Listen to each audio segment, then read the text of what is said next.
ध्यान सिर्फ सत्ता को पकड़ के रखने में रहता है। आपने देखा होगा कि कितनी सरकारें इन्होंने ऐसे ही गिरा दी, किसी को पैसे खिला के, किसी को धमका के, किसी को डरा के। जब सरकार का ध्यान सिर्फ सत्ता में रहने के लिए रहता है, जब उनकी पूरे जितने भी उनके प्रयास हैं इसी में रहते हैं कि हम किस तरह से इस कुर्सी पे बैठे रहें, तो वो आपकी भलाई नहीं देखते, आपको भूल जाते हैं। उनके लिए आपकी जो समस्याएं हैं, आपकी जरूरतें हैं, वो महत्वपूर्ण नहीं रहती। और ऐसी ही सरकार आज केंद्र में चल रही है। इस सरकार में धनवान का जय जयकार है, सिर्फ धनवान का जय जयकार है। और जो आपकी जरूरतें हैं, आपकी समस्याएं हैं, उनको हल करने का कोई नामो निशान नहीं है। इसीलिए इतना बोझ प्रदेश की सरकारों पर पड़ रहा है कि हर चीज के लिए आपके लिए राहत दिलवाने के लिए, आपकी मदद के लिए, आपकी सहायता के लिए इनको करना पड़ रहा है। और ये सही भी है। और जैसे मैंने कहा कि कांग्रेस के जितने भी नेता हैं जो उपस्थित हैं इस मंच पर, वो सब आप ही के लिए प्रयास करना चाहते हैं। वो चाहते हैं कि आपको आपका हक मिले और हर तरह से आपके लिए काम हो। देवनारायण जी की श्रद्धा, डिग्गी कल्याण जी के विचार, धन्ना भगत जी का मिसाल, इन्हीं पर कांग्रेस काम कर रही है। केंद्र द्वारा जो बढ़ती महंगाई का सामना करने के लिए राजस्थान कांग्रेस सरकार ने आपकी मदद की, उसका पूरा प्रयास दिन रात होता है। देश में सबसे बड़ा स्वास्थ्य बीमा का कार्यक्रम राजस्थान में है। ग्रामीण क्षेत्र के लिए 1000 इंदिरा रसोई आज से शुरू हुई हैं। वहीं Indira Gandhi gas cylinder scheme में आपको गैस सिलेंडर 500 रुपए का मिल रहा है। साथ साथ मेरी बहनों के लिए इंदिरा गांधी स्मार्टफोन की जो योजना है, जिसका मैंने जिक्र किया, इससे आपको सुविधा होगी।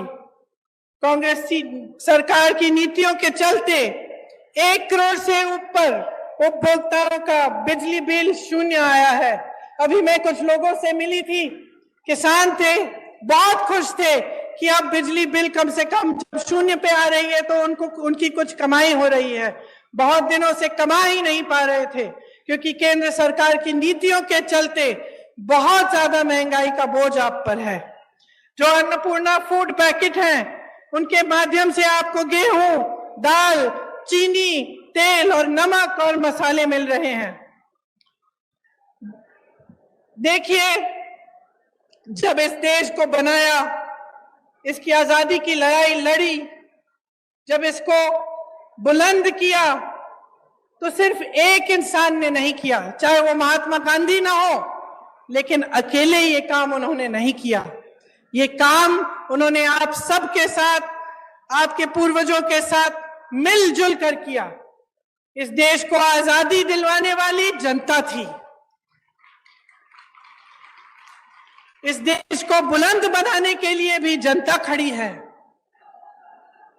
जब हमारा देश आगे बढ़ता है तो ये काम जनता का काम होता है, सिर्फ एक जने का नहीं।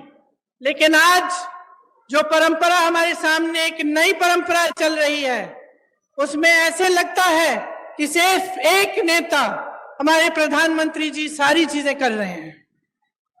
तो अब जनता, आप समझदार हैं मेरी बहनों और भाइयों, आप में विवेक है, हर रोज आप अपनी समस्याओं का सामना कर रहे हैं, तो इस बार एकदम सोच समझ के अपना वोट दीजिए।